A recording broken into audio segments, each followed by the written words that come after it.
Ya, apa ini web map? Yang lain?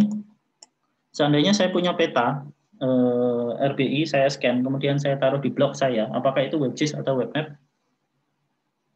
Nggak usah nyari di internet definisi WebGIS adalah di ini aja, di kira-kira. Kira-kira apakah itu WebGIS atau web map? Bukan. Bukan. Kenapa bukan? Karena kalau hanya menampilkan peta, kalau hanya misalnya tadi ya peta scan-scanan saya upload ke, saya nggak bahas website ini loh. Kita punya satu peta RBI, kemudian kita upload ke blog misalnya atau ke WordPress atau ke tahu ya blog atau WordPress atau ke website saya. Kemudian di situ saya tampilkan petanya. Apakah ini WebGIS? Belum tentu. Apa masalahnya? Ingat GIS, salah satu konsep dasar GIS itu adalah pemodelan dunia nyata dalam bentuk layer. Apakah kita bisa klik bangunan ini memisahkan dengan layer bangunan yang satu dengan bangunan yang lain? Enggak, ya kan? Itu baru dari sisi simpelnya. Apakah nanti jalan ini kemudian kita bisa ambil jalannya, kemudian kita hitung luasnya atau panjangnya misalnya? Nggak bisa. Meskipun ini petanya sangat detail. Petanya sangat-sangat detail. Dan ini salah satu peta yang paling bagus yang saya temukan tentang Jogja, skala 1/10.000 tahun itu, tahun 1925, bayangkan. Udah lahir belum? Belum. Nah, jadi sebuah web map itu bukan hanya sekedar tampilan peta, tetapi juga di situ nanti ada layer. Konsep layer yang sama yang ada di GIS biasa dengan konsep layer yang sama yang ada di web. Itu salah satu penciri yang paling mudah dibedakan. Kalau kita punya sebuah web yang di situ menampilkan layer-layer informasi, sebagaimana sebuah GIS itu disusun, maka kita bisa sebut dia sebagai web map atau WebGIS. Nah, web map itu apa? Nanti akan saya sampaikan tentang web map-nya. Jadi web map dengan WebGIS boleh jadi definisinya berbeda, boleh jadi sama. Nggak ada kesepakatan sebenarnya dari textbook yang ada. Masing-masing ada yang nyebut kadang web map, kadang WebGIS. Nah, tapi kalau saya kita bisa bedakan bahwa web map itu adalah bagian dari WebGIS. Nah, ini yang saya ambil sebagai pegangan. Web map itu berbeda dengan WebGIS. Kalau map itu ada di dalam WebGIS, GIS belum tentu ada bukan hanya terisi web map saja, ada informasi yang lain. Sampai sini jelas sebelum saya lanjutkan. Nah, jadi zaman dulu tahun 2000 sebelum tahun 2005, barangkali kalian juga belum pernah merasakan zaman saya awal-awal kenal internet itu nggak ada model peta yang ada di online, adanya hanya gambar, Nah, yang saya demokan sekarang, misalnya kita bisa ngezoom peta sampai detail sekali, dulu nggak mungkin ada. Nah, maka bagaimana caranya kita bisa menampilkan peta ke sebuah media online dan semua informasi peta itu tetap ada. Apa yang dimaksud informasi peta dan data spasial? Yaitu atribut, kemudian geometri, kemudian sistem proyeksi dan topologi. Atribut itu misalnya rumah ini kita klik, maka akan kita tahu bahwa informasi dari rumah itu adalah ini adalah bangunan apa dan seterusnya. Yang kedua, geometri berarti bentuknya. Posisi dari masing-masing vertex kita punya dalam koordinat sistem proyeksi yang sudah ditentukan. Sistem proyeksinya apa? Nah, itu adalah informasi-informasi data-data spasial. Kemudian topologi, sawah ini misalnya bertetangga dengan sawah apa, di dalamnya ada apa saja.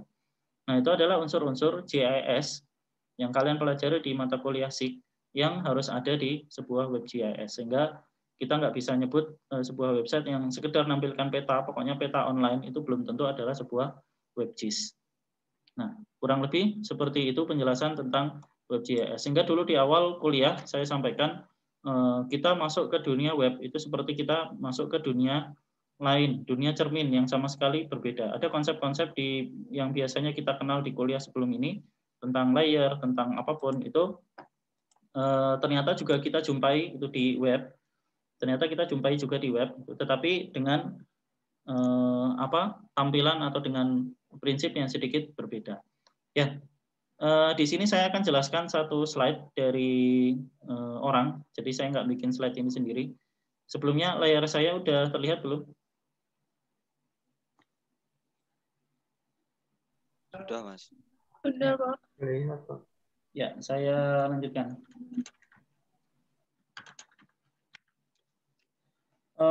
Slide ini saya ambil dari slide yang cukup tua, kalau nggak salah tahun 2013 atau 14-an. Nah, tetapi saya kira masih relevan, sehingga tetap saya tampilkan dan saya nggak perlu bikin ulang karena isinya cukup bagus menurut saya. Meskipun nanti kalian lihat ada beberapa yang nggak jalan, ada beberapa menu, ada beberapa tampilan yang nggak jalan. Yang bikin adalah Mike Foster dan Andy Woodruff dari Maptime Boston. Silakan nanti kalian cek Twitternya, bagus-bagus peta yang mereka bikin. Ya, jadi penjelasan untuk slide ini adalah satu aplikasi, satu konsep yang mendasar tentang bagaimana sebuah web map peta itu disajikan di media online seperti yang kalian lihat sekarang. Kalau kemarin kan kita berbicara tentang HTML, Hypertext Markup Language, teks dan gambar. Nah, peta berbeda karena peta punya informasi spasial yang spesial yang tadi saya sampaikan. Ada aspek geometrinya, ada aspek sistem proyeksi, ada aspek atribut, topologi dan lain sebagainya. Sehingga data ini spesial, perlu perlakuan khusus agar data spasial yang kita ukur dengan teliti kita bisa tampilkan di media online secara penuh tanpa kehilangan informasi. Nah, ada slide kedua, anatomy of a web map, nanti silakan kalian pelajari sendiri di linknya. Link ini sudah saya posting di Elop, nanti silakan kalian coba baca-baca. Nah, ini linknya, nanti silakan kalian baca. Ini slide ini. Oke, jadi apa itu web map? Ada web dan ada map. Map itu peta, web itu online. Apakah tadi itu hanya sekedar kita mengonlinekan peta, kita taruh peta, scan, kemudian ditaruh online, itu apakah sebuah web map? Ternyata belum tentu. Jadi web map itu bukan hanya sebuah peta yang ada di web. Kalau tadi saya sampaikan, saya nyekan peta RBI misalnya, rupa bumi Indonesia. Kemudian saya scan, saya taruh di blog. Sudah ada peta dan sudah ada webnya. Petanya sudah ada di web, on the web. Tapi ini bukan web map. Kenapa? Karena definisi web map itu adalah sebuah peta yang ditenagai oleh internet. Power by the web. Apa maksudnya power by the web? Artinya di situ ada aspek interaktivitas, ada aspek data dalam jumlah besar, ada aspek atribut dan geometri dan CRS yang tadi saya sampaikan di awal. Ini semua power yang dari data spasial yang diperkuat dengan adanya web. Ada misalnya analisis yang real time. Kalian naik mobil misalnya kemudian membuka Google Map, mencari jalur ke satu tempat tertentu, maka web akan memberikan lokasi. Nah, ini adalah ditenagai oleh web. Analisis yang kalian lakukan itu dilakukan oleh web. Sehingga tidak sekedar menaruh peta di online, itu disebut sebagai web map. Nah, digital map itu mungkin ada di komputer, tapi mungkin bisa kita buat agar peta digital itu bisa diakses oleh orang lain, tetapi belum tentu ini juga adalah sebuah web map. Biasanya kalau peta digital hasil scan itu statik. Nah, ini contoh dari website yang dibuat oleh Andy Woodruff. Kalian bisa searching, googling live MBTA BuzzFeed, karena ini sebenarnya jalan aslinya setelah slide ini. Tapi di link ini kebetulan rusak dan saya belum sempat memperbaiki. Nah, apa maksudnya? Maksudnya gini. Jadi ada data selama 24 jam dari lokasi GPS bus yang ada di Boston. Ya, di Boston itu busnya punya GPS. Saya nggak tahu apakah Trans Jogja ada GPS-nya apa enggak. Kemudian kita bisa analisis. Kita bisa visualisasikan. Ada bimbingan saya yang juga skripsinya tentang ini. Kemudian kakak angkatan kalian beberapa kali juga skripsi tentang visualisasi semacam ini. Jadi ditampilkan dalam sebuah peta. Kemudian ada yang disebut dengan nama base map di belakangnya ini. Kemudian ada layer. Nah, inilah konsep WebGIS. Jadi ada layer-layer yang berbeda. Ada layer yang fungsinya sebagai background atau base map, layer dasar. Ada yang fungsinya untuk menampilkan informasi yang kita butuhkan, yaitu layer base ini. Jadi di sini ada aspek kartografinya, ya kan? Ada aspek keindahan, ada aspek interaktivitas. Nggak sekedar kartografi, tapi ini interaktif. Ini interaktif dan live. Jadi informasi yang ada di sini terupdate ketika busnya bergerak. Dan saya punya contoh lain yang cukup banyak, nanti kapan-kapan saya akan sampaikan. Nah, ini contoh bagaimana sebuah peta atau data spasial yang ditampilkan di internet itu ditenagai oleh kemampuan internet untuk menyajikan informasi secara cepat, kemampuan internet untuk menyajikan data dalam jumlah besar, kemampuan internet untuk menjaga agar informasi spasial dan atribut dari data spasial yang kita miliki itu tetap ada. Nah, itulah yang disebut dengan nama webmap. Nah, hati-hati karena banyak teman kita juga yang mungkin menyebutkan kalau saya punya peta kemudian saya online-kan bisa zoom in, zoom out. Nah, itu udah disebut webmap, tapi ternyata belum tentu.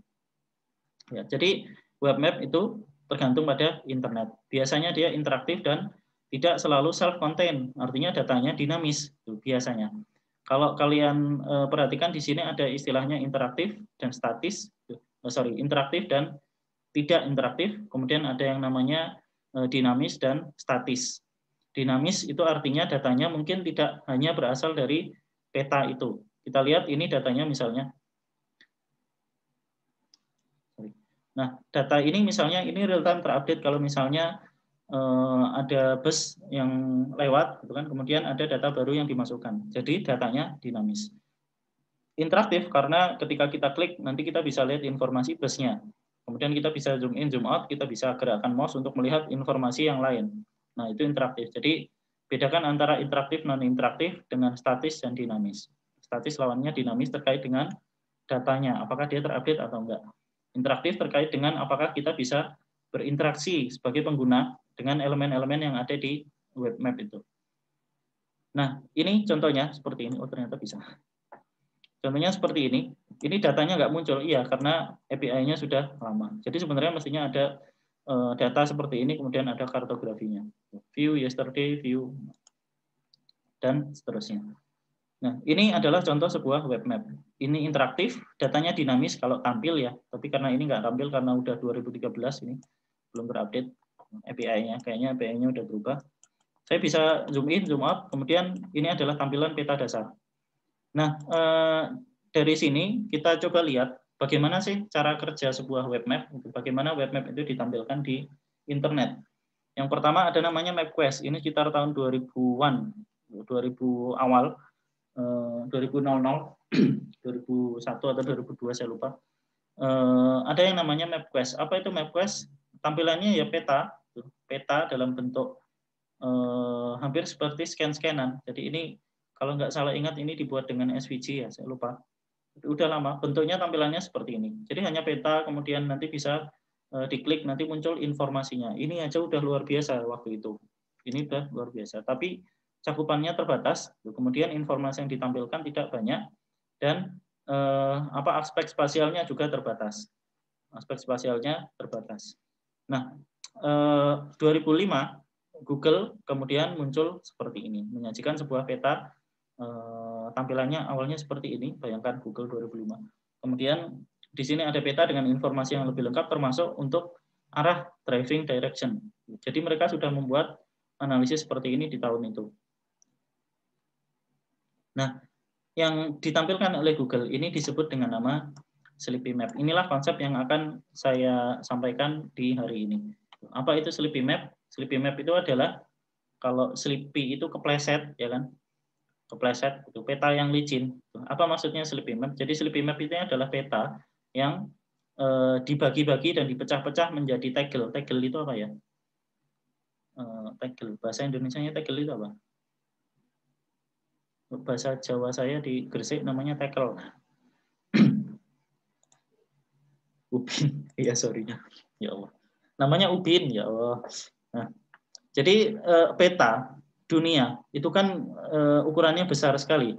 Bayangkan kalian buka, silakan coba kalau buka laptop ya, buka Google Map itu maps.google.com, kemudian zoom out sampai selebar mungkin dari jauh, ya kan? Kalian zoom sampai sebesar mungkin, sampai ke misalnya sampai kelihatan rumah, itu pun masih bisa kelihatan. Nah, ini peta kalau kita tampilkan dengan resolusi yang sebesar itu untuk seluruh dunia, itu ukurannya bayangkan berapa besarnya ukurannya, berapa piksel kali berapa piksel.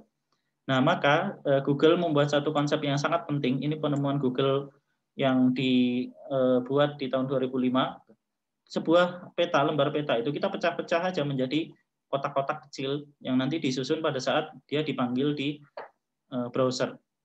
Gunanya apa? Sehingga nggak berat. Bayangkan satu dunia satu dunia ya kan. Kita panggil misalnya sebuah peta ini ukurannya utuh seluruh dunia. Kita panggil, maka seluruh data ini harus dipanggil di browser.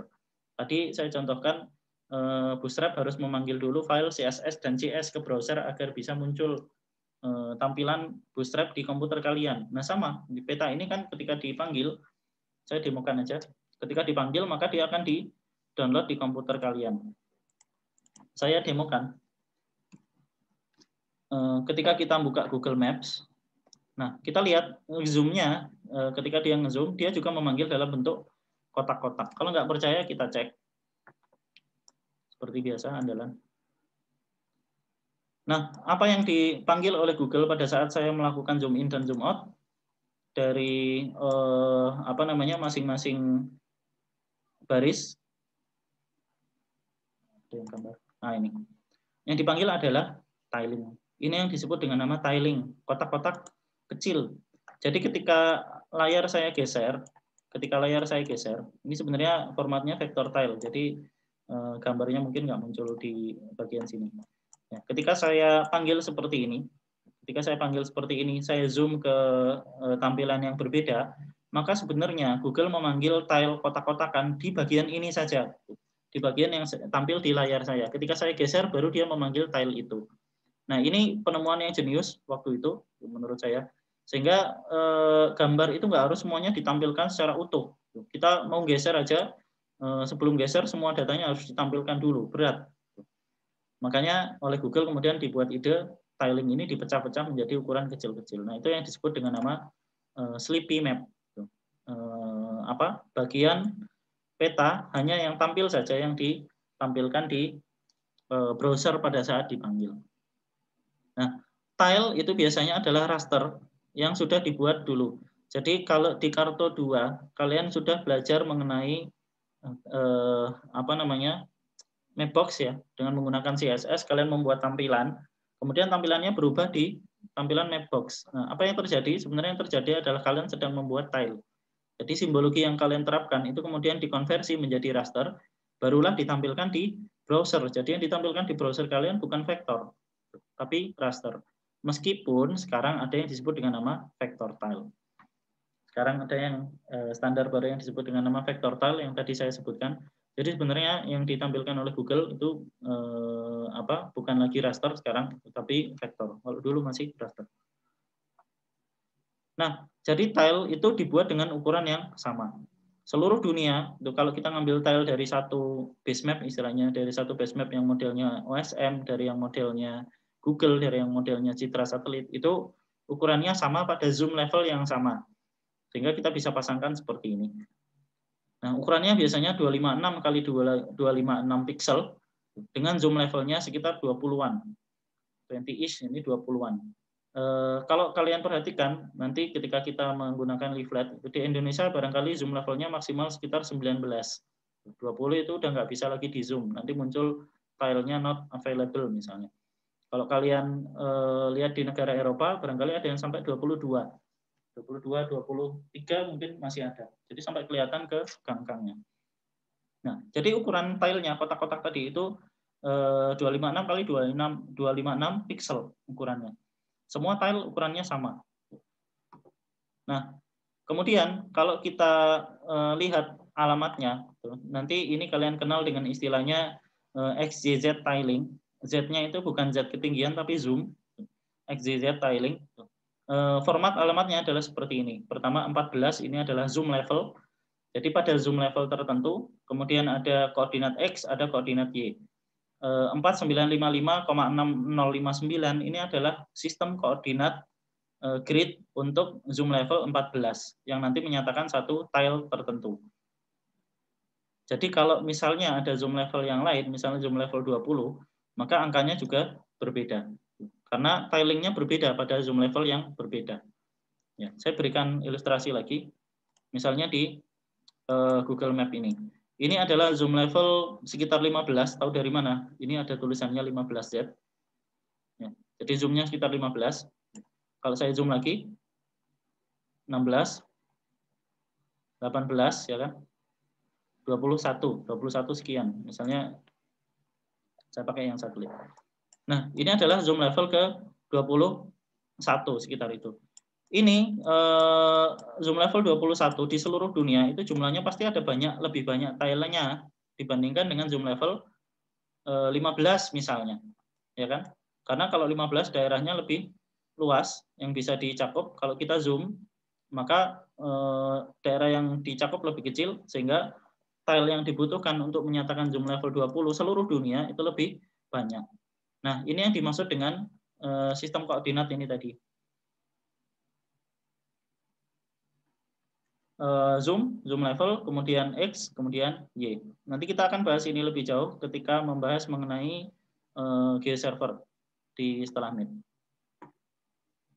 Nah, ini contohnya, ini zoom level 2. Jadi zoom level 2 seluruh dunia itu ditampilkan dalam bentuk berapa tiling ini? 16 tiling. Jadi 4 kali 4. Kalau kita lihat di Google Map. Nah, ini zoom level 1. Sorry, belum. Ini seharusnya zoom level 1 lebih jauh. Kayaknya Google membatasi zoom level yang diberikan baru-baru ini. Baru-baru ini. Kalau dulu masih bisa, sekarang udah nggak bisa.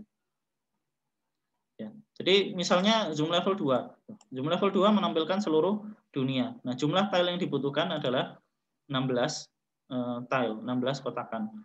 Di zoom level yang lebih tinggi, misalnya zoom level 3, maka jumlahnya lebih banyak. Zoom level 3 jumlahnya lebih banyak karena daerah yang sama dicakup oleh tiling yang lebih kecil.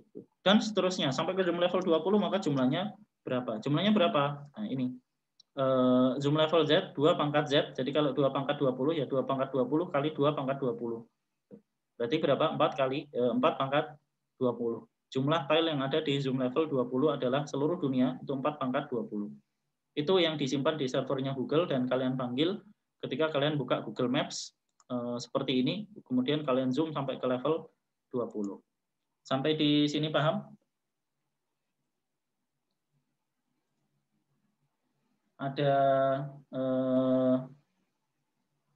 Ada pertanyaan?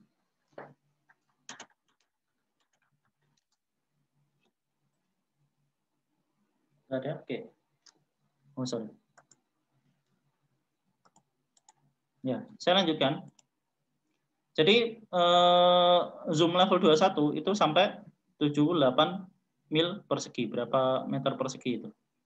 Ini tilenya ya, tilenya, bukan ukuran seluruh dunianya. Tilenya, zoom level 21 itu sampai 78 mil persegi. Nah, kita bisa dapat tile number, ada formulanya. Nanti salah satu penjelasan yang cukup bagus adalah punyanya OSM. Silakan nanti kalian lihat di situ. Nanti tolong diingatkan, barangkali saya akan posting ke Elok juga. Jadi kita bisa dapat di lokasi tertentu, tile tertentu itu kita bisa panggil. Misalnya ini tile 1, ini tile 2, tile 3, ya kan? Dan seterusnya sampai ke zoom level 20. Kita bisa dapat nomor tadi berdasarkan konversi dari latitude dan longitude karena udah ada formatnya. Udah ada formatnya. Nah, ini yang penting. Kenapa SIGWeb perlu belajar sistem proyeksi? Tile web map itu menggunakan proyeksi Mercator. Ada yang tahu kenapa? Sebagai seorang geodet, kalian harus tahu ini. Agar SIGWeb-nya nggak cuma paham sistemnya, tapi juga paham dalemannya. Kenapa web map itu menggunakan proyeksi Mercator?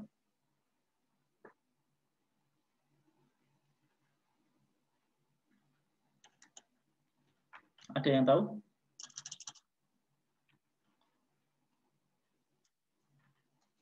Yang bisa jawab langsung Karena mudah untuk navigasi, salah satu alasannya itu. Yang lain?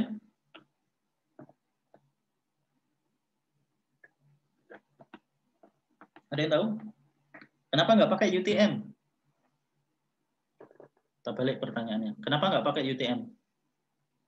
Tunjukkan kalau kalian geodet yang paham internet, paham WebGIS. Jangan-jangan WebGIS-nya nggak paham, geodetnya nggak paham juga. Kenapa nggak pakai UTM atau TM3 wis?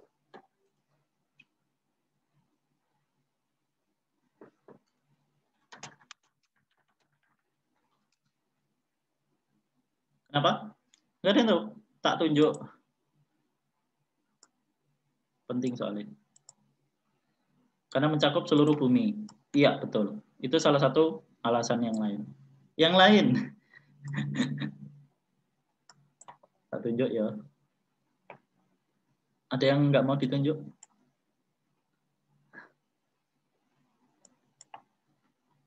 Rachel Malika ada nggak?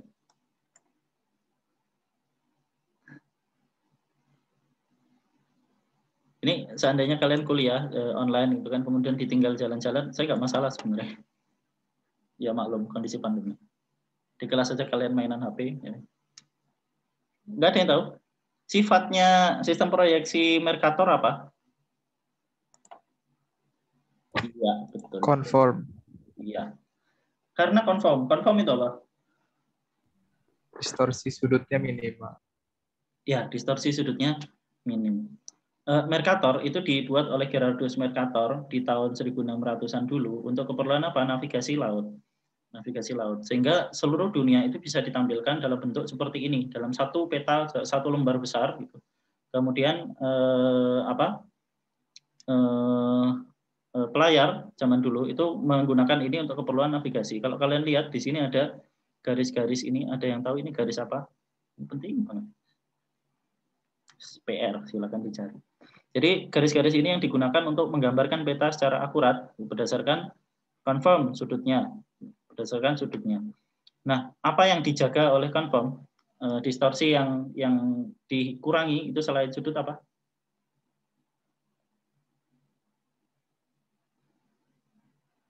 Lali. Arah dong. Arah utaranya sama. Jadi ini pentingnya belajar sistem proyeksi di WebGIS. Jadi Mercator, Gerardus Mercator. Kapan-kapan saya akan ceritakan tentang temannya Mercator yang juga seorang ahli proyeksi peta yang sangat terkenal dulu di tahun 1600-an. Kenapa saya marah cerita ya? Ada yang kenal orang ini? Nggak kenal? Orang Indonesia ini, orang Makassar. Dan dia adalah orang yang letaknya di seberang Mercator. Ini Mercator, ini si Karaeng Patinggaloang. Orang Indonesia. Seorang ahli proyeksi peta yang geodesi harus kenal. Kok kalian nggak kenal, parah. Dan dia Perdana Menteri di Kerajaan Makassar. Ya, balik ke sini. Sorry. Kapan-kapan saya akan ceritakan. Ceritanya luar biasa. Dia mesen klub dari Jerman untuk diantar ke Makassar. Klubnya ukuran raksasa. Yang waktu itu orang di dunia belum ada yang punya. Dia pertama kali pesan. Jadi ahli geodesi zaman dulu. Pertama di Indonesia barangkali yang tercatat sejarah namanya Karaeng Patinggaloang. Oke, balik ke sini. Jadi salah satu alasan kenapa Mercator dipakai oleh Google adalah karena kita bisa tampilkan seluruh dunia dalam bentuk seperti ini dengan distorsi arah yang minim. Sehingga keperluan navigasi tadi dijawab Irma, untuk keperluan navigasi kita bisa gunakan. Navigasi apa? Lah kan Google Map. Kalian nyari arah kan juga dengan menggunakan Google. Ya, sehingga orang lebih mudah karena arah utaranya benar. Kita nggak perlu bingung, wah kalau Google arahnya ke sana kemudian nyasar. Itu aja pakai Google Map masih banyak yang nyasar. Nah, sebenarnya Google tidak pakai Mercator yang asli yang digunakan oleh si Gerardus Mercator. Sebenarnya ini persamaannya. Jadi yang digunakan oleh Google itu adalah EPSG. Ada yang tahu EPSG apa? Kalian sudah dapat materi tentang EPSG belum?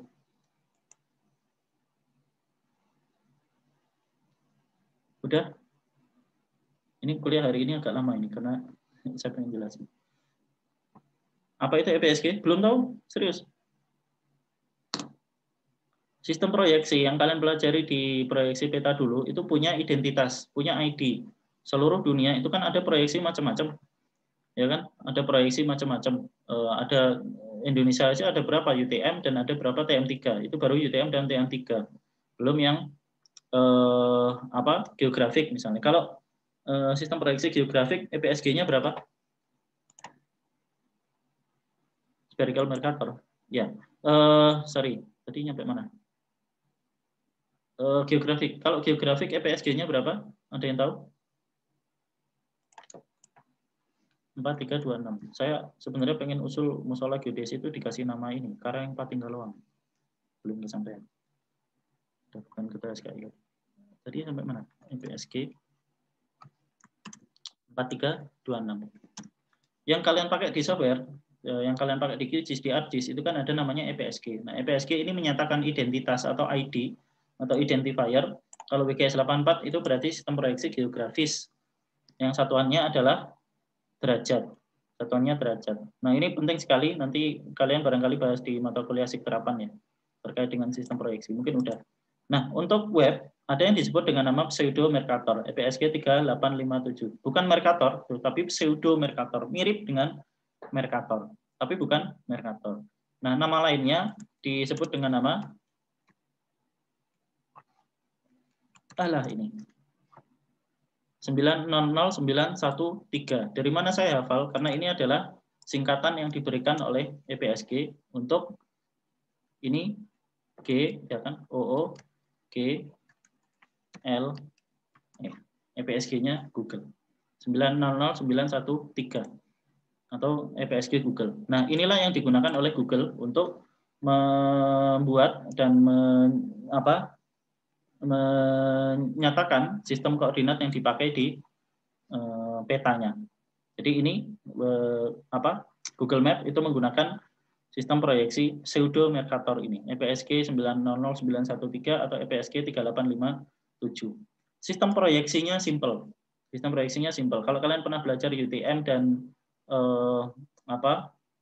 TM3 barangkali ada rumus yang mengkonversi dari lintang bujur ke X dan Y itu, dan X dan Y ke lintang bujur.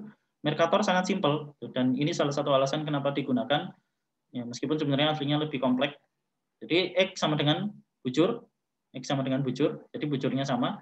Kemudian lintangnya pakai logaritma natural dari tangen lintang plus sekant lintang, di mana lambda adalah bujur, ini adalah lintang. Sampai sini paham? Sampai sini paham? Nah, inilah alasan kenapa kita nggak bisa menampilkan kutub utara maupun kutub selatan di Google Map. Coba kalian cari. Ada nggak kutub utara di sini? Nggak ada. Kutub selatan? Nggak ada. Berapa lintang paling jauh yang bisa kita capai di sini? 84. Adakah lintang 90? Nggak bisa. Kita nggak akan pernah bisa menampilkan lintang 90 atau pusat kutub utara di Google Map. Ada yang bisa? Kalau ada yang berhasil, luar biasa. Ada? Nggak ada di peta. Nggak ada di peta atau Google Map atau di peta base map yang lain, yang manapun. Ada yang tahu kenapa? Ada yang tahu kenapa? Karena Mercator menggunakan silinder, proyeksi silinder. Betul, karena kita menggunakan proyeksi silinder. Balik ke sini, ke rumusnya. Seandainya kita, memang Mercator pakai silinder ya? Seandainya kita menghitung pada lintang 90, ini hasilnya berapa? Logaritma natural dari tangan 90 plus sekant 90. Berapa? Geodesi isinya matematika. Tak terhingga, Pak. Ya. Jadi nggak mungkin Google menampilkan sesuatu yang tak terhingga. Nggak ada. Sehingga oleh Google, makanya namanya pseudo Mercator, dipotonglah seluruh tampilan itu di lintang 85. Lebih dari lintang 85 kita nggak akan bisa nampilkan apapun di situ. Dan ini juga alasan bahwa distorsi peta ini, kalau masih ingat Tissot Indicatrix, distorsi peta Mercator ini adalah semakin ke atas atau semakin mendekati daerah kutub, masing-masing kutub utara maupun kutub selatan ya, ke atas maupun ke bawah, distorsinya semakin besar. Maka barangkali kalian pernah lihat Pak Andi menampilkan website ini ya. Sorry, saya ceritanya kemana-mana, lagi senang. Ya, kita coba lihat Indonesia. Nah, distorsinya kalau masih ingat Tissot Indicatrix, semakin mendekati ekuator semakin bulat. Karena tadi rumusnya di lintang lintang ini 0 nilainya adalah mendekati ukuran yang sebenarnya. Sedangkan kalau kita bawa ke atas, distorsinya semakin besar. Jadi kalau kita lihat rentangnya Indonesia itu hampir sama kayak Rusia. Dan semakin ke atas, distorsinya semakin besar. Nah, ini adalah konsep bagaimana sebuah web map itu ditampilkan, yang disebut dengan nama Sleepy Map ini. Jadi aslinya simpel, matematikanya hanya seperti ini. Nah, inilah kalau kalian nanti ketemu calon mertua bisa di ini. Kalianmu apa di geodesi belajar apa? Saya belajar WebGIS. WebGIS belajarnya apa? Oh, Bapak tahu Google Map nggak? Kenapa Google Map itu nggak bisa nampilin lintang 90? Coba di searching kutub utara, ada nggak? Oh, pasti nggak ada. Nah, itulah yang saya pelajari di geodesi. Nah, jadi petanya Mercator itu didesain untuk keperluan navigasi laut. Bearing, arah itu lurus, sesuai dengan kondisi yang sebenarnya. Nah, dalam ukuran kecil, shape, bentuk, dan arah dari tadi file yang kecil-kecil itu akan tetap tidak mengalami distorsi. Nah, tapi ini Mercator Map of the World is not a map of the world, karena ada daerah yang dipotong. Nah, ini tadi jawabannya. Logaritma natural dari tanggal 90 plus sekan 90 adalah tak hingga. Kita nggak bisa nampilkan sesuatu yang tak hingga secara matematis di sebuah layar. Nah, Google membatasi sampai 85. Oke, jadi ketika kalian mempunyai sebuah data spasial yang ingin kalian online-kan, kenapa saya bilang bahwa memahami sistem proyeksi ini penting, maka pahami bahwa data spasial itu akan mengalami distorsi ketika kalian tampilkan pada proyeksi Mercator atau WGS 3857. Kenapa? Karena ketika kalian membawa sebuah data spasial yang kalian miliki, ketika kalian membawa sebuah data spasial yang kalian miliki ke online, nanti misalnya kalian punya layar Indonesia, perhatikan bahwa di situ pasti terjadi distorsi.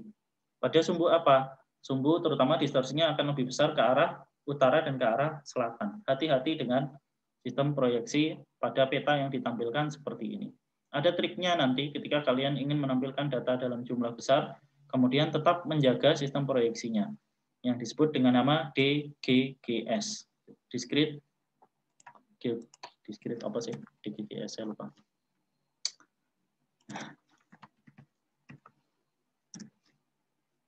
Discrete Global Grid System, Discrete Global Grid System yang nanti perlu kita bahas secara khusus di pertemuan lain kayaknya. Jadi ketika kita punya peta, kita pengen tampilkan dengan distorsi yang minim, kita geodesi ya kan. Ketika kita pengen nampilkan peta untuk WebGIS, kita nggak hanya sekedar mengonline-kan, kalian harus perhatikan juga sistem proyeksi apa yang digunakan, transformasinya, datumnya seperti apa, apakah ada distorsi yang terkait dengan data yang ditampilkan atau tidak. Karena ini terjadi. Jadi ketika ada satu riset dari teman-teman di BIG yang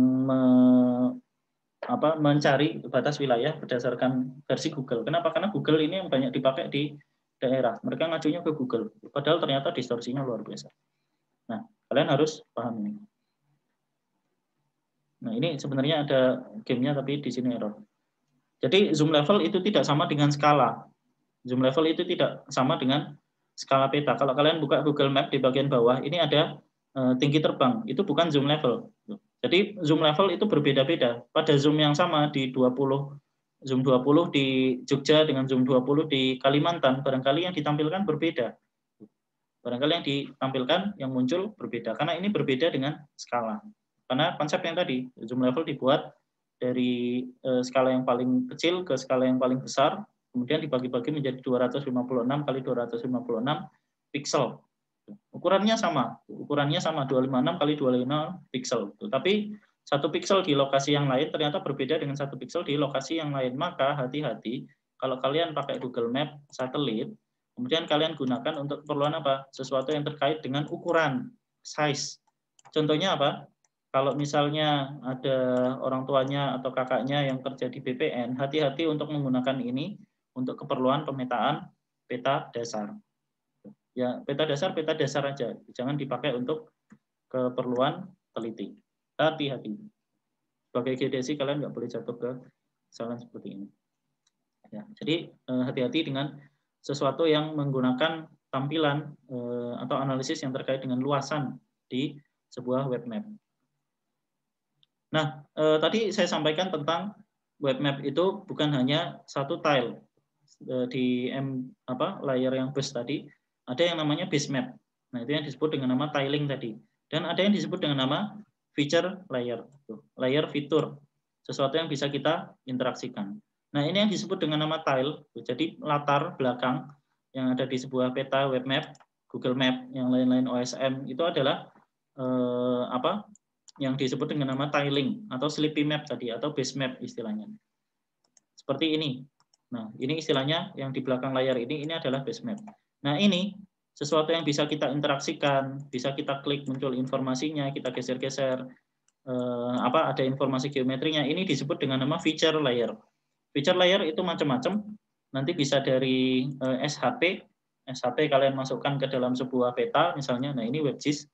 Jadi SHP adalah layer yang berbeda, ya kan? Kalian tambahkan ke dalam WebGIS, maka dia jadi sebuah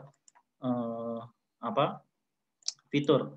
Ini. Jadi yang di belakang ini adalah tile, yang ini adalah fitur. Kita bisa klik, ada interaktivitas, kemudian atribut geometrinya ada. Jadi ini adalah data vektor, bukan lagi raster. Kalau tile tadi adalah raster, maka ini adalah vektor, interaktif vektor. Jadi benar-benar ini adalah informasi yang berbeda. Ada titik, ada garis, ada luasan. Ya, kalau tiling tadi semuanya kotak-kotak, hanya raster saja. Nah, nanti minggu depan kita akan kenalan dengan satu format data yang disebut dengan nama GeoJSON. Saya kurang tahu apakah kalian sudah ketemu di mata kuliah lain. Formatnya seperti ini. Jadi kalau kalian selama ini hanya kenal dengan shapefile, tinggalkan. Itu shapefile itu udah jadul, meskipun pembelanya banyak. Jadi shapefile itu format yang jadul. Ada format yang baru yang disebut dengan nama GeoJSON. Ini pun ternyata udah digantikan ya sekarang dengan GeoPackage. Ini cocok digunakan untuk web, untuk keperluan web. Contohnya nanti kalian bisa buka di geojson.io. Nanti kita coba bikin beberapa file GeoJSON, kemudian kita simpan sebagai GeoJSON. Nah, gimana konsep-konsep ini tadi dijadikan satu? Seperti ini caranya. Jadi kalau tadi kita bicara tentang bagaimana sebuah peta itu ditampilkan dalam tiling yang disebut dengan nama tiles ini, sebelum kita menghasilkan sebuah tile, kita punya datanya. Misalnya sebuah basis data jalan, kita punya basis data rumah, basis data batas wilayah, misalnya kita masukkan ke dalam basis data. Kemudian kita berikan styling. Ini yang kalian praktekkan di Karto 2. Kalian menggunakan apa yang dipakai ya? Mapbox ya. Mapbox untuk membuat styling. Kemudian dilakukanlah rendering. Apa maksudnya rendering ini sebenarnya? Rendering ini adalah mengkonversi dari vektor ke raster. Jadi pada saat proses konversi, raster itu ditempeli dengan styling, sehingga muncullah tile yang sesuai dengan simbologinya ini. Oh, jalan warnanya putih di sini, kemudian ada bangunan, ada pemukiman warna kuning, dan seterusnya. Itu simbologinya. Atau stylingnya dari peta yang kita bikin ini. Kemudian dari hasil rendering, data tile ini dipecah-pecah menjadi zoom level yang berbeda. Zoom level 1 sampai 20 misalnya. Kalau kita pengen agar pengguna peta kita bisa ngezoom dari 1 sampai 20, bisa juga kita batasi. Dia hanya bisa ngezoom dari level 10 sampai 19 misalnya. Saya nggak butuh orang melihat ke zoom level 1. Ngapain? Wong daerahnya hanya se-Jogja. Nah, misalnya seperti itu. Kemudian, nah inilah yang akan kita pelajari hari ini. Yaitu yang disebut dengan nama JavaScript Mapping Library. Contohnya adalah Leaflet. Jadi JavaScript Mapping Library ini ada banyak. Ada Leaflet, ada OpenLayers, ada Google Maps API, ada macam-macam. Yang akan kita pakai untuk latihan adalah Leaflet.js. Jadi Leaflet.js ini yang paling simpel, paling ringan menurut saya, dan fungsinya cukup lengkap untuk sebuah tampilan peta sederhana. Nah, kemudian semua ini dikombinasikan. Dari Leaflet kita bisa panggil feature layer. Feature layer apa yang tadi? Ada titik, ada garis, ada luasan, SHP ya misalnya GeoJSON, atau SHP, atau KML, atau format vektor yang lain. Semuanya kita cemplungkan, kita panggil ke dalam Leaflet. Ini apa? HTML, CSS, dan JavaScript. Nah, disinilah kita kombinasikan library-library tadi, termasuk Bootstrap kalau kita ingin menampilkan Bootstrap-nya, dan kemudian kita simpan ke server agar bisa dipanggil oleh klien. Itulah apa yang bisa saya sampaikan mengenai bagaimana sebuah web map itu disusun. Oke, ada pertanyaan? Slide-nya masih lanjut ini sebenarnya, tapi nggak usah. Sebelum saya berikan contoh, ada pertanyaan?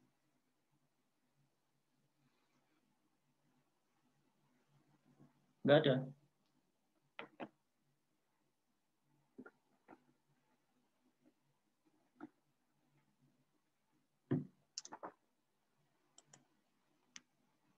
Oke, saya lanjut. Ya, jadi dari penjelasan tadi, saya harap kalian sudah paham bahwa ternyata sebuah web map itu isinya ada seperti ini. Ini raster, ini ada vektor. Web map dan WebGIS ya, ada raster, ada vektor. Kalau web map itu mungkin hanya nampilkan data saja. Kalau WebGIS nanti di situ berarti ada analisis dan ada konsep GIS, bisa nampilkan atribut, bisa nampilkan apa namanya, analisis jaringan jalan misalnya, atau rute, atau yang lain. Nah, termasuk buffer dan lain sebagainya. Nanti itu masuk ke aplikasi WebGIS. Nah, sekarang adalah pertanyaannya gimana kita membuat dan memanfaatkan tadi JavaScript map library untuk keperluan membuat sebuah peta seperti ini. Silakan dibuka di Elok. Di situ ada panduan membuat halaman web dengan Leaflet.js bagian 1. Ini barangkali ada beberapa yang belum update, nanti silakan dicek di website Leaflet.js. Di leafletjs.com. Nah, ini versi terbaru Leaflet 171. Yang di panduan ini kayaknya masih yang lama. Nanti silakan disesuaikan. Tapi berubahnya nggak banyak. Paling hanya beberapa ini aja. Nah, cara membuatnya nanti di sini ada tutorialnya. Silakan dibaca, saya sudah buatkan. Nanti ada yang disebut dengan nama map atau peta. Ini adalah komponen utama dari sebuah Leaflet.js. Jadi untuk menambahkan peta, kita tambahkan elemen HTML dalam bentuk map. Misalnya kita bikin div, kemudian kita berikan ID-nya adalah map. Kemudian kita isi dengan JavaScript dari Leaflet. Nah, itu cara mendefinisikan objek di Leaflet.js. Maksudnya apa sih? Ya, pokoknya nanti kita lihat aja. Kemudian ada namanya tile layer ya. Ini yang tadi saya jelaskan tentang Sleepy Map. Ya, inilah yang nanti akan menjadi basis atau base map, di mana di tile layer ini kita tumpuki dengan data-data lain yang kita miliki. Kemudian ada namanya marker yang seperti ini, namanya marker. Pop up itu adalah ini tulisan kecil yang muncul di atas marker, ini namanya pop up. Event ini adalah kalau misalnya saya klik muncul sesuatu, maka waktu itu terjadi event yang di-trigger, yang dipicu oleh satu aksi. Aksi saya adalah saya ngeklik, maka muncullah event bahwa saya melakukan klik terhadap marker, muncul pop-up. Nah, ingat di sebuah web, sebenarnya interaksi ini dibuat oleh JavaScript. Kemarin ketika kalian belajar JavaScript, kita membuat tombol yang ketika diklik melakukan sesuatu, ya kan? Nah, tapi di sini kalian nggak coding bagaimana cara ini dimunculkan. Ini udah otomatis dihandle oleh Leaflet. Nah, ini maksudnya bahwa library itu memudahkan hidup kita. Kita nggak harus coding semuanya dari nol. Kita tinggal pakai bahwa nanti kalau ini diklik itu yang muncul apa. Nah, itu sudah disediakan oleh Leaflet. Nggak perlu bikin codingan memunculkannya gimana. Kemudian ada namanya kontrol. Kontrol itu yang ada di bagian kanan atas biasanya. Seperti ini, yang isinya adalah pemilihan untuk layer atau layer, feature layer maupun tile layer. Jadi ada dua layer tadi ya, feature layer yang tipenya vektor dan tile layer yang tipenya raster yang ada di belakang ini. Nah, ini vector layer atau feature layer sebenarnya lebih tepatnya, feature layer yang terdiri dari titik garis atau luasan. Kemudian ada yang namanya plugin. Jadi Leaflet ini sama seperti aplikasi yang biasanya kalian gunakan di web desktop, itu misalnya QGIS, ArcGIS, ada namanya plugin juga. Leaflet ini simple, tapi nanti bisa kita perkuat dengan berbagai macam aplikasi yang lain. Nah, ini namanya plugin. Nah, pluginnya ada sangat banyak, nanti silakan kalian lihat di websitenya Leaflet.js. Ada fungsinya macam-macam, misalnya S3Leaflet. S3Leaflet ini bisa kita panggil data dari servernya ArcGIS ke dalam S3. Nah, ke dalam Leaflet. Nah, jadi ini ada beberapa contoh plugin. Kemudian service itu misalnya kalau kita ingin manggil layanan dari penyedia tile. Jadi penyedia tile tadi misalnya Google. Google menyediakan tile ini. Ini adalah stylenya Google. Kemudian ada OpenStreetMap. OpenStreetMap juga menyediakan tile. Kemudian Mapbox. Mapbox juga menyediakan beberapa tile yang sangat banyak. Nanti kita lihat di praktek ada contohnya. Nah, ini praktikumnya. Saya contohkan. Jadi yang pertama adalah seperti biasa kita membuat sebuah kerangka dokumen HTML. Ya, kita bikin baru aja.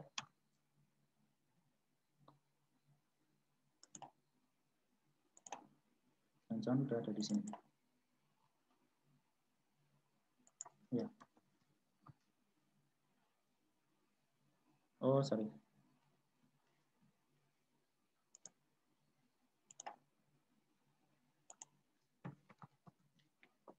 Harus ada .html-nya.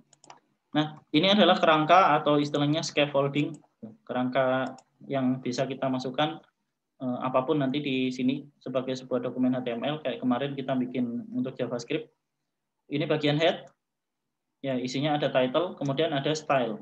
Yang di sini nanti kita masukkan CSS, kemudian body, dokumen utama, ada script, ada body penutup dan ada HTML penutup. Nah, disinilah kita akan memanggil library leaflet, yaitu ada dua elemen, ada CSS dan ada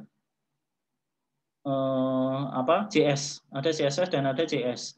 Kita akan pakai cara yang simple. Ada dua cara yang saya sebutkan, seperti tadi di awal saya demokan tentang Bootstrap. Yang pertama memanggil leaflet.js, filenya kita download. Yang kedua kita pakai CDN. Kita cari yang paling simple. Adanya di sini, Quick Start Guide. Nah, ini adalah CSS-nya. Tutorialnya adalah include leaflet CSS in the head section of your document. Kita masukkan ke bagian sini. Oh, ini udah link rel ya. Jadi kita masukkan ke sini, sorry. Nah, ini CSS-nya. Kemudian JavaScript-nya kita masukkan instruksinya after CSS-nya. Jadi ini kita copy, masukkan ke bawahnya ini. Setelahnya. Nah, artinya apa? Ini kita memanggil library leaflet dari CDN. AnPKG ini contoh salah satu penyedia layanan CDN. Jadi kita panggil dari layanan CDN ke script yang ada di sini. Kenapa di sini ada tambahan integrity yang panjang banget? Nah, ini adalah untuk ngecek seperti namanya integritas, bahwa file yang kita panggil dari internet, dari server luar itu sesuai dengan file yang diinginkan. Karena boleh jadi ada hacker, misalnya dia menyamarkan file ini, maka nanti integrity-nya ini akan berubah. Sehingga ketika kita cek ternyata nggak cocok, maka nggak usah dilanjutin. Karena boleh jadi dia bisa membobol website kita. Nah, itu ketika kita memanggil leafletnya ya, kemudian kita tambahkan elemen map. Div ID sama dengan map ID. Kalau nggak salah di sini juga udah ada. Ya, kita tambahkan komponen map. Namanya nggak harus map ID, bebas namanya. Bebas. Misalnya di sini saya namakan menjadi map. Saya letakkan di dalam body karena di sinilah nanti muka petanya akan muncul. Jadi saya letakkan di sini. Simpan. Ya, sekarang tampilannya seperti apa? Kita coba lihat. Apakah sudah muncul atau belum? Jadi namanya leaflet.html. Ya, mana petanya? Nggak ada. Petanya nggak ada. Kenapa bisa? Kita coba cek. Klik kanan inspect. Nah, ini namanya debugging. Jadi kalau kalian bikin website, kemudian ada yang salah dengan websitenya, kalian bisa klik kanan inspect. Biasanya akan muncul error di sini. Nah, kalau nggak muncul error, berarti ada yang salah di dokumen yang kalian tulis. Perlu dicek satu-satu. Coba kita lihat. Bagian head-nya sudah ada. Artinya dia sudah berhasil memanggil leaflet-nya. Nanti bisa kalian cek di bagian network. Di-refresh dulu. Kemudian body. Petanya udah ada belum? Ada. Ternyata dia sudah dibuatkan di situ. Nah, apa yang salah? Ukurannya. Ukurannya adalah 1350 kali 0 pixel. Ya kalau ukurannya 0 pixel, maka nggak mungkin dimunculkan di peta. Artinya dia nggak ada apa-apanya, kosong. Hanya satu baris doang, tapi nggak ada isinya. Nah, kenapa isinya 0? Karena saya belum buat ini, stylenya. Nah, sehingga saya tentukan dulu width dan height-nya agar si peta ini bisa muncul di bagian utama di petanya. Saya pastikan di sini karena ini adalah bahasa CSS. Simpan, kemudian kita buka. Refresh. Oh, mana petanya? Kita debug lagi.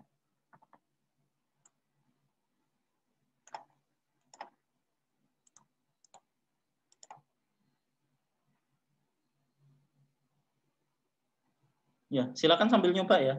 Silakan sambil nyoba, sambil dicek dan dilihat. Kalau nanti ada error, kalian bisa lihat apa yang error.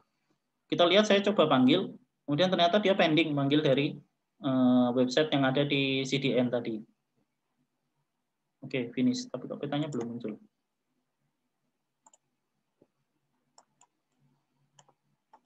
Ya, nanti kita coba lagi.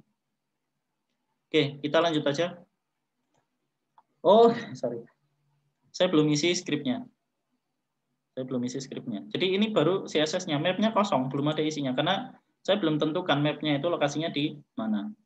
Ya, maka kemudian saya isi sekarang. Saya membuat variabel baru, namanya map. Kita kopas dulu di sini. Sorry, bikin udah tua. var map sama dengan l.map. Kemudian center, kemudian zoom. Nah, apa maksudnya ini? Kita coba lihat. L.map ini adalah perintah dari leaflet untuk membuat peta berikut segala tampilannya. Jadi bayangkan sesuatu yang serumit itu cukup dipanggil dengan satu perintah yang simple, L.map. Nanti menampilkan sebuah peta seperti tadi. Jadi manggil base map, kemudian belum manggil base map. Membuat peta, kemudian menampilkan center, dan seterusnya. Map kita beri nama map. Jadi nanti kalau misalnya petanya ada lebih dari satu, kita bikin map 1, map 2, dan seterusnya. Jadi kita bisa buat lebih dari satu peta di satu halaman. Kemudian center ini adalah titik pusat peta. Jadi kalau web map seperti tadi, seperti Google Map, yang kita lihat di sini, ini adalah koordinat centernya sebenarnya. Koordinat pusat. Koordinat pusat dari layar. Layarnya dibagi dua. Width dan height-nya, nanti di tengah-tengahnya, nah itu adalah koordinatnya. Ini namanya center. Kemudian yang ketiga zoom levelnya. Ini zoom ke 12. Berarti zoom level 12 kurang lebih sekitar, kita coba aja kalau ini 12Z seperti apa. Nah, seperti ini ternyata. Untuk versi Google.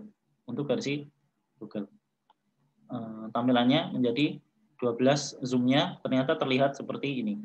Nah, itu adalah zoom level. Oke, kita lanjutkan. Kemudian di text script yang sama kita tambahkan tile layer. Tile layer. Jadi kita baru nambahkan map-nya doang. Kita belum nambahkan layer apapun ke situ. Kita tambahkan layernya di sini.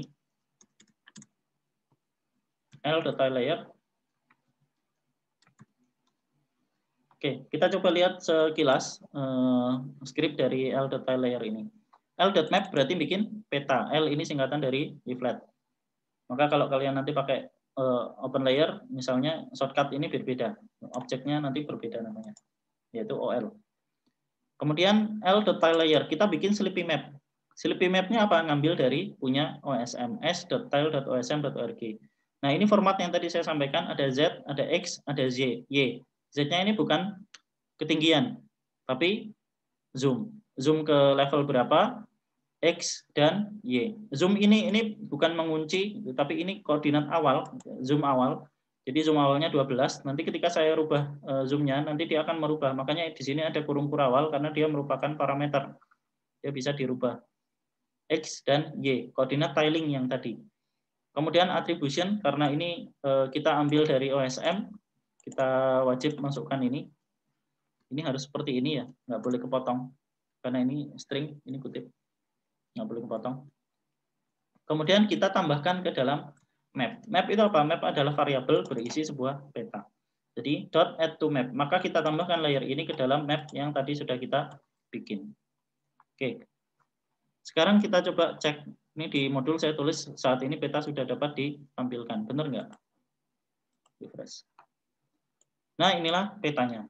Ini hello world. Jadi kita memanggil peta, base map-nya dari OSM, zoom levelnya 12, kita tampilkan di halaman dokumen HTML kita dengan ukuran sekian piksel, berapa tadi?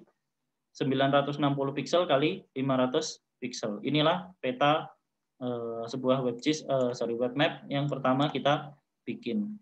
Nah, kita bisa zoom, dan ini adalah data dari OSM karena saya manggil data dari OpenStreetMap.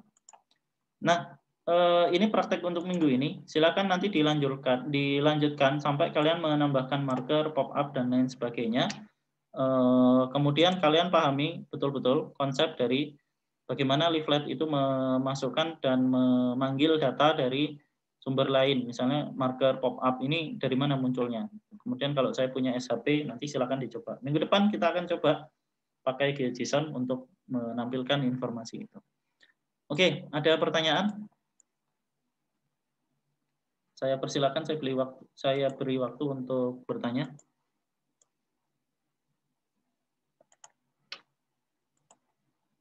Ada pertanyaan?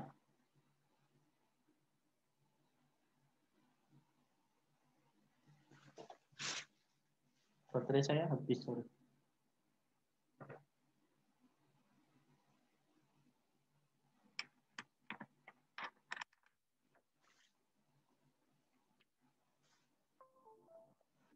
Ya, saya kira kalau nggak ada pertanyaan kita cukupkan ya.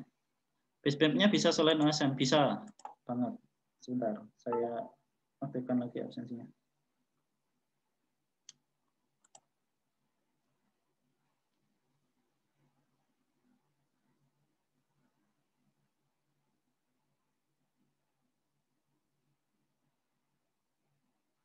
Silakan yang belum bisa absen untuk mencoba absen dulu.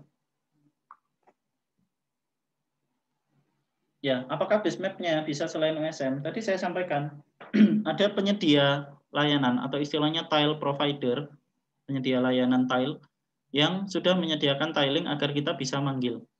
Jadi kalau tiling dari Google tadi berarti Google lah yang membuat server karena datanya kan cukup besar ya. Sedunia tadi ada 78 juta berapa tadi tile yang tersimpan. Itu untuk zoom level 20 doang, belum yang lain. Nah, jadi datanya cukup besar. Maka yang menyediakan tiling ini adalah untuk seluruh dunia, itu ada di beberapa perusahaan-perusahaan yang besar, seperti Google, kemudian OSM, Mapbox, dan lain-lain. Ini nggak ada yang mau absen? Nggak bisa? Nah, nanti kalian bisa searching. Oh ya wis, nanti tak absen manual. Kalian bisa searching, namanya leaflet tile provider. Cari aja leaflet tile provider, kemudian cari yang paling atas. Nah, ini ada demo, ini sebenarnya adalah demo dari provider tiling yang kalian bisa tambahkan ke script kalian. Contohnya ini Mapnik namanya. Mapnik ini adalah engine atau mesin yang digunakan oleh OSM untuk membuat tiling ini, termasuk untuk simbologi. Namanya Mapnik. Nah, stylenya seperti ini. Nah, kalian bisa panggil ini ke OSM var OpenStreetMap Mapnik l.tileLayer. Kalau kita lihat perbedaannya dengan script kita apa? Ini disimpan menjadi nama variabel dulu. Jadi kalau kalian mau pakai ini, maka ini kalian copy, kemudian ditambahkan .add to map. Nah, ini kalau kita mau pakai tile ini. Kita lihat tiling yang lain. Yang favorit saya adalah yang punyanya Stamen. Nah, ini Stamen watercolor namanya. Jadi ini yang kalian pelajari di Kartu 2. Kalian membuat macam-macam styling. Sebenarnya tujuannya adalah untuk membuat base map ini yang kita pelajari di SIG Web.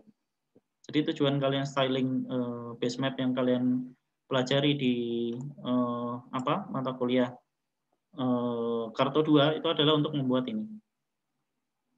Kalau dulu ada namanya stamen fire, jadi kayak kebakaran. Sekarang udah nggak ada, udah dihapus kayaknya. Atau mungkin layer ya, kita cari aja. Ya, jadi ada sangat banyak base map yang bisa kita pakai. Ini base map, gitu. Jadi peta latar, termasuk open weather map. Open weather map itu untuk menampilkan angin, untuk menampilkan awan. Jadi kalau kalian nanti misalnya ikut lomba, kemudian saya pengen membuat web yang di situ menampilkan kondisi angin real time, maka tinggal tambahkan ini, open weather map pressure. Nah, ini adalah datanya diambil dari tiling open weather map. Nanti ada kontur dalam bentuk tekanan udara. Ini barangkali nggak bisa dipanggil karena saya manggilnya antar website. Jadi dipanggil dari ini kalian. Clouds misalnya tutupan awan. Cloud ini tutupan awan dan lain sebagainya. Nanti ada fire, open fire map, api, dan lain sebagainya. Nah, ini adalah contoh. Misalnya saya akan pakai yang USGS imagery ini. Ingat, kalian menggunakan ini, kalian juga tetap harus paham konsep-konsep dasar dari JavaScript karena ini menggunakan JavaScript ya. Saya paste di sini.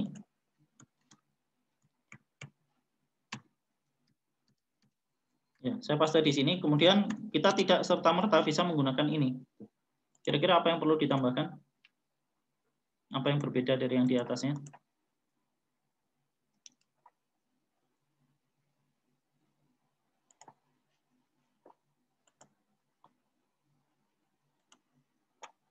Apa yang berbeda? Add to map. Jadi ini kita hanya mendefinisikan saja variabelnya, tapi belum kita tambahkan ke layernya. Nah, sekarang akan kita tambahkan. Ini kita simpan sebagai variabel USGS US imagery. Maka sekarang tinggal kita panggil nama variabelnya .add to add kemana? Ke map. Titik koma.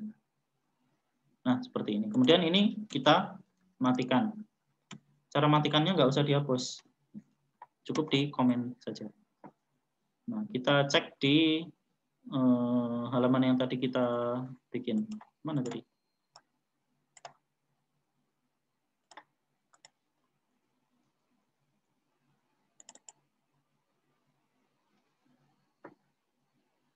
Nggak muncul. Oh, jangan-jangan tilingnya nggak tersedia. Ya, benar.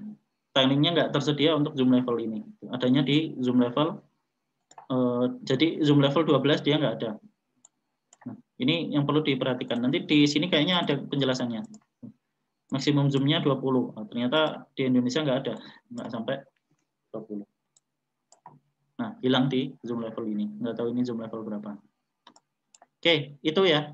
Bisa dipahami? Ada pertanyaan lain?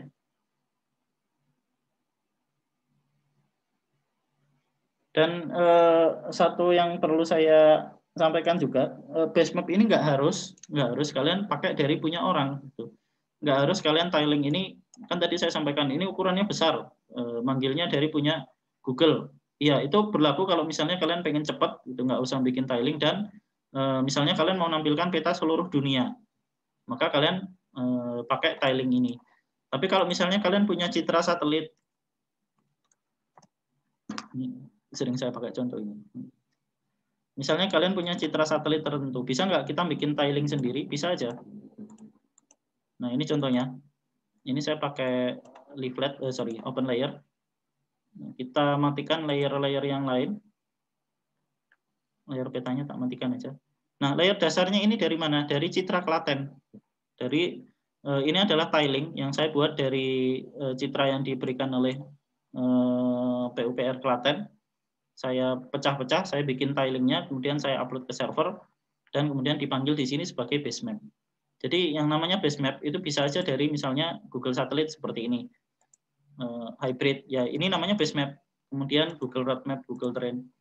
Ini adalah base map, Esri, OSM, dan termasuk ini, yang saya bikin sendiri dari citra CSRT resolusi tinggi yang dimiliki oleh PUPR Klaten.